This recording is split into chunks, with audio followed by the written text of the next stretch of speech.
রাখবো না, আমরা সবাই জাকির সেনা। আওয়ামী লীগের দালালেরা হুঁশিয়ার সাবধান, হুঁশিয়ার সাবধান, আওয়ামী লীগের দালালেরা একটা একটা লীগ দল।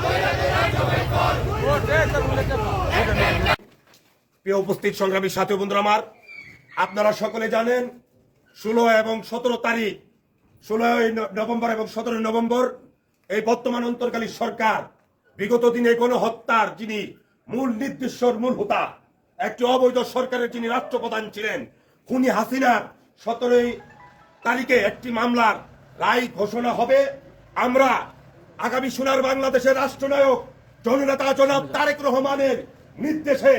এই সোনার বাংলাদেশের মানুষের জান ও মাল রক্ষার্থে নারায়ণগঞ্জের কৃতি সন্তান, নারায়ণগঞ্জের মা মাটি মানুষের পক্ষের নেতা জননেতা জনাব জাকির খান সাহেব, তারেক রহমান সাহেবের ওই নির্দেশকে বাস্তবায়নের জন্য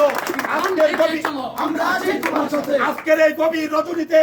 বিভিন্ন পাড়ায় মহল্লায় তার হাজার হাজার নেতা কর্মী নিয়ে আজকের এই গভীর রজনীতে তিনি রাজপথে আগামী সোনার বাংলাদেশের জননেতা জনাব তারেক রহমানের ওই নির্দেশ বাস্তবায়নের জন্য আজকের গভীর রজনীতে সেই যুব দল, ছাত্র দল, স্বেচ্ছাসেবক দল, শ্রমিক দল, মৎস্যজীবী দল, দলের মূল দল ও দলের অঙ্গ সংগঠনের শত শত নেতা কর্মী নিয়ে তিনি আজকে আমাদের মাঝে উপস্থিত আছেন। আজকে জাকির খানের এই উপস্থিতি হওয়ার কারণে আমরা তাকে করতালির মধ্য দিয়ে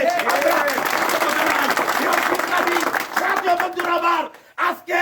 জাকির খানের পক্ষ থেকে এই নারায়ণগঞ্জের আওয়ামী লীগের সন্ত্রাস দলদেরকে আমরা হুঁশিয়ার করে দিয়ে বলতে চাই, তারা যদি কোন ধরনের কোন রকমের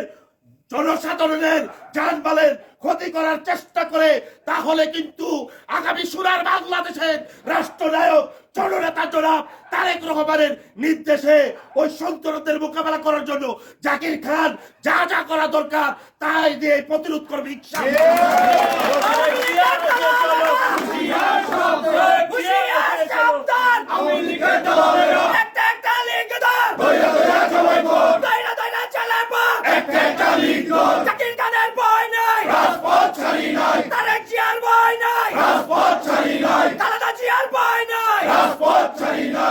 প্রিয় সংগ্রামী সাথী বন্ধুরা আমার, তাই আজকে আমাদের জননেতা জনাব জাকির খানের পক্ষ থেকে আপনাদেরকে মুবারকবাদ ধন্যবাদ জানাই এবং আগামীকাল গভীর রজনী পর্যন্ত আপনারা জাকির খানকে যারা ভালোবাসেন তারেক রহমানের নির্দেশ সোনার বাংলাদেশে বাস্তবায়নের জন্য আপনারা চাতক পাখির মতন জনসাধারণের যানবাহন নিরাপত্তার জন্য আপনারা পাড়ায় মহল্লায় হাটে ঘাটে সমস্ত জায়গায় আপনারা আপনাদের অবস্থান কর্মসূচি করবেন ইনশাআল্লাহ। সবাইকে ধন্যবাদ জানিয়ে আজকের এই আমাদের এই অবস্থান কর্মসূচি এবং মিছিল এখানে আমরা আজকের জন্য এখানে সমাপ্ত করলাম। আসসালামু আলাইকুম।